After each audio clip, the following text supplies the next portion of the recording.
How do you use this mantra? Ishetveti shakha vachanati urjetveti sannamajiti says Bodhayana. Ishetveti shakha vachanati. Who is exactly being addressed here? The tree, supposed to be insentient, physical object is being addressed. अस्माभिः अयं वृक्षः भाषः अभिधीयते. इषेत्वा त्वा हे शाखे अथवा हे वृक्ष त्वा त्वाम आच्छिवत्मि. I am amputating a part of you for the sake of our nourishment. That is the literal meaning of this thing. Once you assume that everything that is in your vicinity belongs to you, you will have the urge and you will have the temptation to assert everything in your vicinity. Suppose if I like a vehicle, that's something like the Gunda Raj. If you like a vehicle, just take it. You can just steal it. You can just hijack something. So, when we limit this to the physical elements, that is true. But most of us indulge in the same pattern. Without any accountability, we take away all the natural resources the way we like it. Suppose if I want to build a building, I will just amputate all the trees. I will uproot everything. We will drive away all the creatures around it. So the ancient practice of Sarpavali Prayoga exactly rests on this thing. You will take and every monsoon you are supposed to conduct the Sarpavali Prayoga it starts from the Shravan Masa. Tebhya imam baligum harishyami, tebhya imam balimahasham. So this is one way of being accountable to every creature around you. The second example in the next verse is also very simple. The first one is the Parasha Vriksha. The second one is the Abhyagatham Agnigaha Devabhagam. We are urging the cows to give more yield. So they are also sentient. So our prayers and our requests are addressed to them. The second one is Barihira, Barihishchera. To get your darbha grass for all the rituals, you need to again cut the kandas of the darbha. For again, you are taking the permission. Barihi Deva Sadaram Dati. You are actually taking permission for it. So whenever you cut something, whenever you take a part of it, be sure that it would regrow. Without the prospect of regrowth, never do annihilation, never totally uproot something. That is the second one. So that is the reason we have got Aravan, Pradrushati. So a lava is the leftover kanda of all the darbhas. Kusha is the upper part which is cut.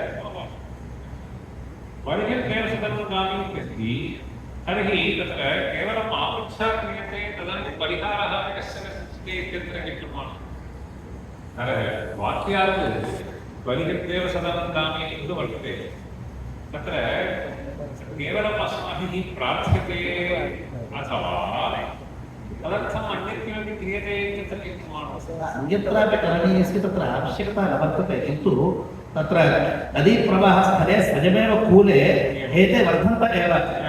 So whenever you take out a resource from the nature, always ensure that there is prospect of regrowth. So that is the reason Acheta, Marisham and the Parvasu, Parvani Charati. So wherever there is a juncture, you only cut there so that it causes minimal pain to the Darbhakanda.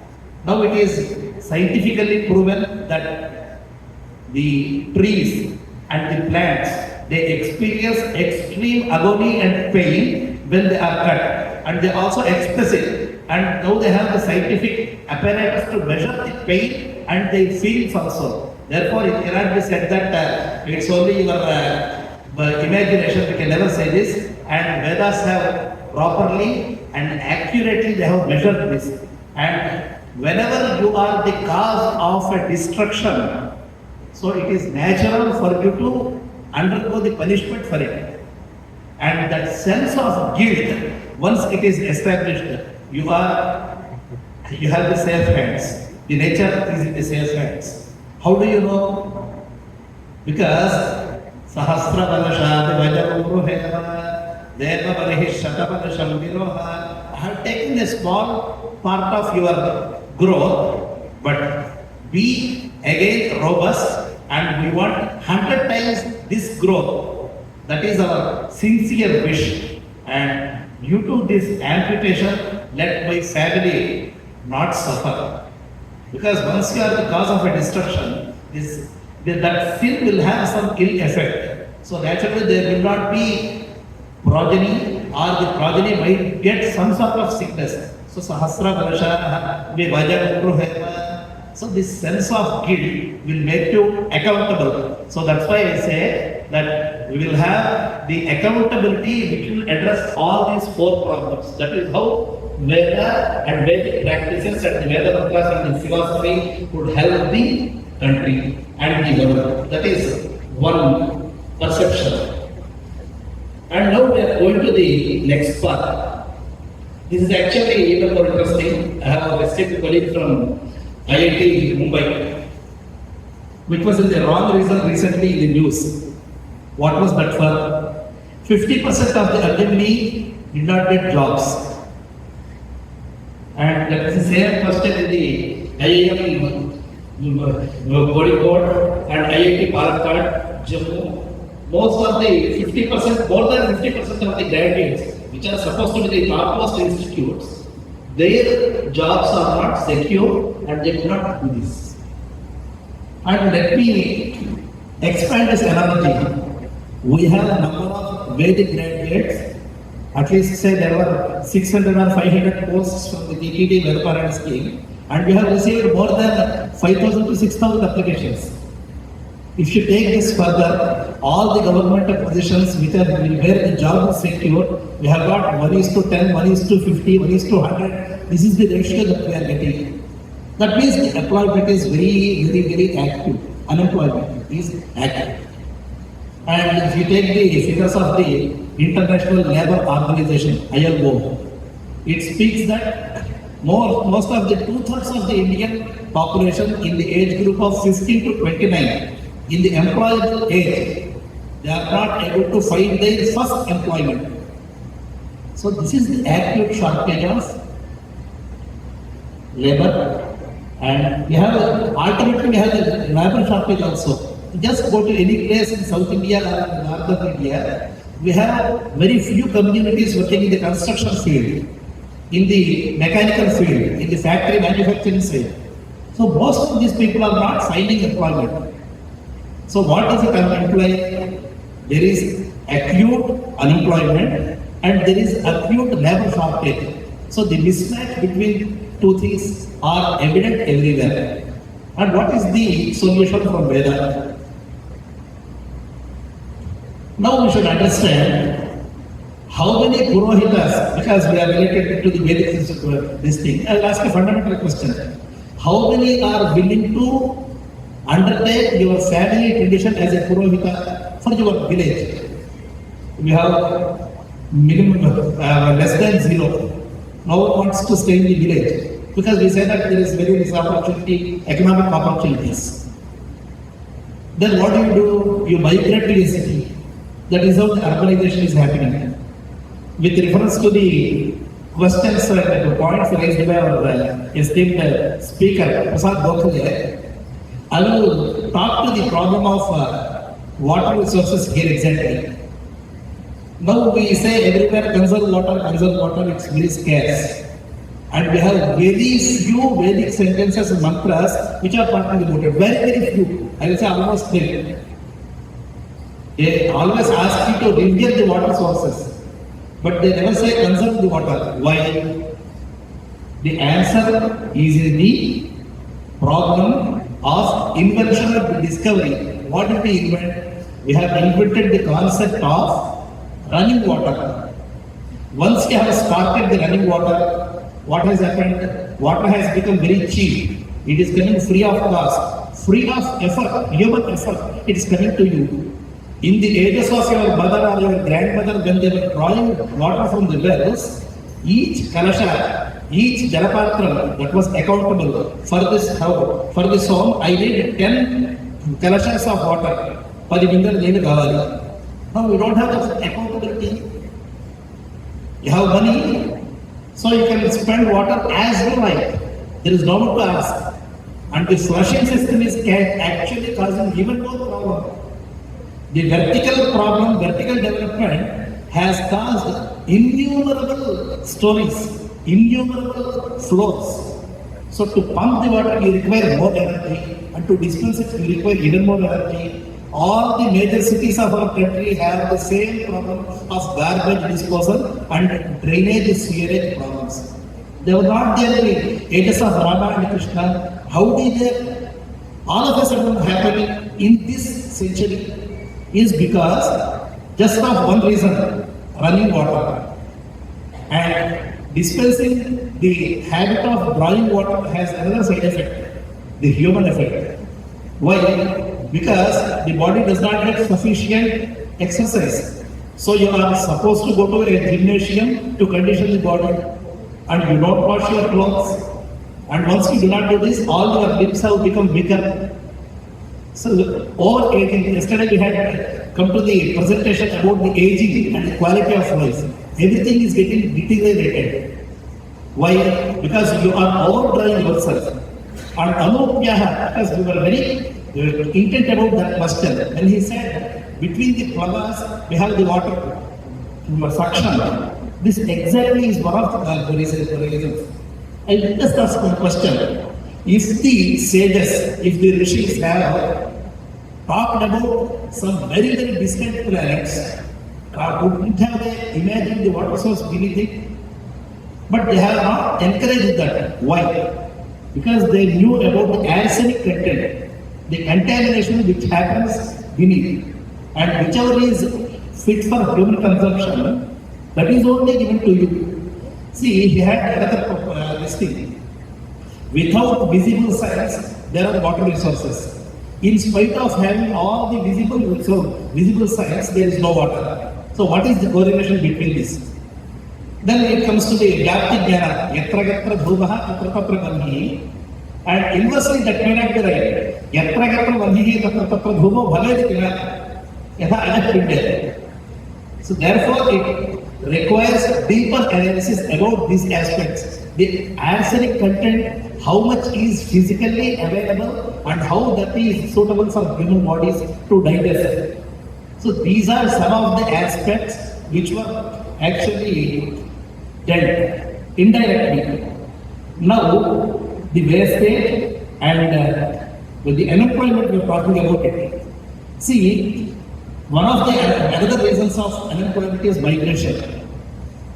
Traditionally we had, I don't call about the jati, but I will call about the profession. We had 4 departments in the society. One was knowledge driven.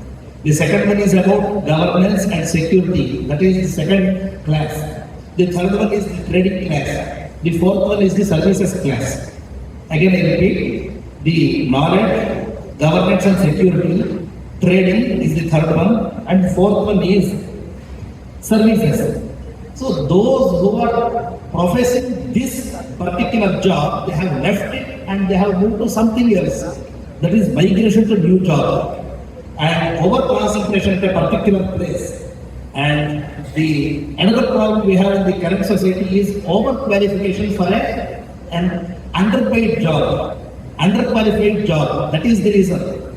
There is a job in the Silicon Valley, the top companies, the PhD holders are doing the sweeper's job.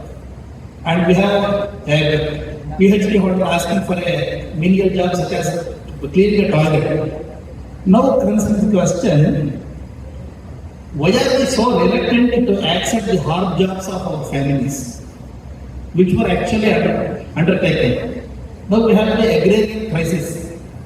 Why is this crisis happening? Because there is no one willing to work at the farm. No one wants to get into the mud. No one wants to work in the soil. That is one problem.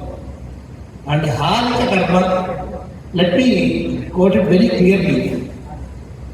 Do we have any particular sentence which calls for a a class called Krishivala, a farmer? No. Everyone used to grow their own crops. They had little land which is sufficient to take care of this thing. Recently, we had been to one Gurukula near Pune. They grow their own crops. They grow their own vegetables. So they don't actually buy. So the localized economy used to help things. Now we have a migration to a underpaid job. That is the reason we have acute shortage on both sides, both on the demand side as well as the supply side. And we have very few workers who are willing to undertake specialist jobs such as this sculpture, because we have been working with the sculptors for many disciplines. In 30 years, we hardly have any of their people who are willing to learn the sculpture. We don't have decent sculptors. They have the Muslims who are engaged to undertake even small sculpture works. And of course, we have already talked about the Purohitas. And what to talk about the cooks? We don't have any cooks who can cook well because they don't get married. That is one reason. And the cleaning services. Why are all these people being unemployed? Because there is lack of self-respect. The dignity of labor is totally missing. That is the reason how you should address the Vedic philosophy and the Vedic traditions to address this. I just come to this thing. Just go to Bhagavad Gita. What does it say? Shreyan swadharma vimunaha paradharma swadusthita swadharme nidharma shreya paradharma bhajavaha. Even if it is very fashionable and very highly paying, stick to your job. That is one important aspect of our Vedic philosophy. And we always reward even the lowest paid and the least employed person with dignity. That dignity, if that is missing, then we will have all the problems. Let me give you one example. Subramanya Maharaj, he has very little job. Gravastut in the Yajnas, they have very little job. But they are also treated with respect by Yajamana, top to bottom. And I will give the example of Agnidhra. Agnidhra is the assistant in all the Ishtis. He gets double the benefit by the way of Ida Bhaga.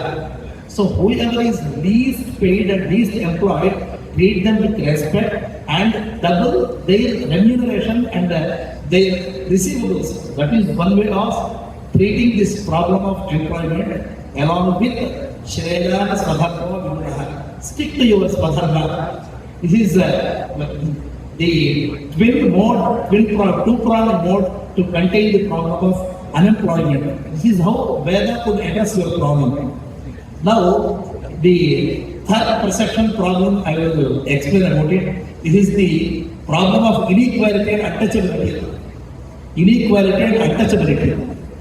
Societal perception. Now we have been listening to the words of saying that wealth has to be redistributed. If Ramasubramanian gets 100 rupees, I should also get 200 rupees. So what should I do? I should actually take his money and put it in my job. That is one way of radical thinking, which is not the way of how Vedas think. The class discrimination, it is supposed to be there in the Vedas, but it is not the actual case. The class discrimination and the societal perception. I have very little time, but it's a very vast subject. We have hundreds and thousands of references which actually demystifies the entire concept and ascertain the rights of other species and classes. That's also very well. And most importantly, fourth one is Vrudhu Abhikakshadam. Gartha means hoarding. Hoarding of all the resources. These are the four things which are the bane of the society. And the Vedic core values would help you understand this. How do we do this? By inculcating these values in the curriculum across schools, not when they are in the universities, but from these moral lessons have to be started in the basic elementary school levels. So therefore, accept basic rights of others. Accept basic rights of others. Once you accept their rights, then you have lesser tendency to disturb them. And finally, adopt sustainable lifestyle. That's very, very important. And the sustainability can be reflected in 5 points. With this, I will conclude by these things. Empathy towards sentient living creatures. Chittavat kartrukeshu jeeveshu tatra atma sahanubhutim anubhava. Number 1. Empathy towards all your creatures which are in your vicinity. And amass wealth, there is no wrong. बहुत पैसा कमाओ, इसमें कोई गलती नहीं है, लेकिन amass wealth for charity. Number 2.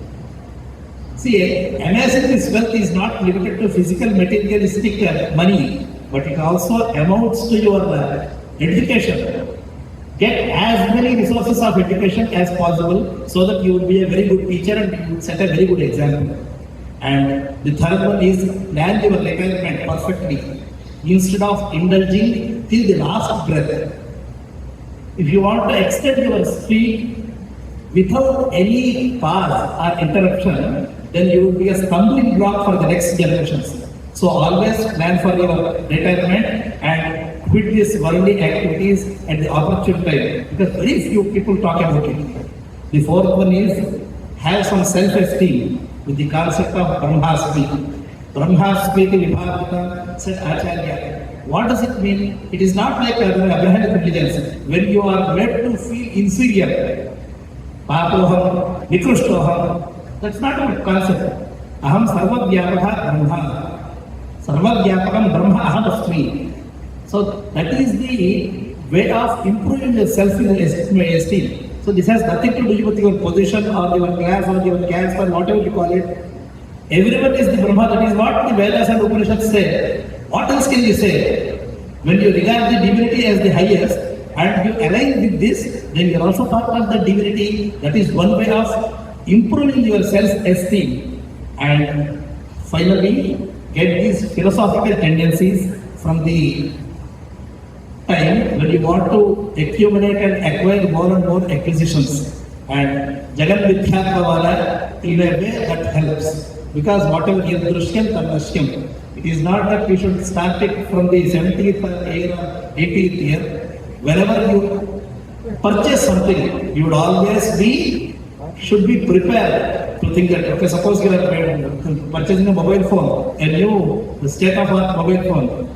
Yadrushyam Tanashyam is to go away when a new version comes and it is not the best anyway. Once you make this determination in your mind, there will be scope for lesser consternation and you will be lesser disgusted. So that is how you should prepare your life. Therefore, with the philosophy and the practices of Veda, we will be in a better position to lead our lives, and also we will help others who are living our life, and we won't make others' lives difficult because of our egos or our ambitions. So that is what Veda teaches us. Mangala Bhaga Swastik Vidya.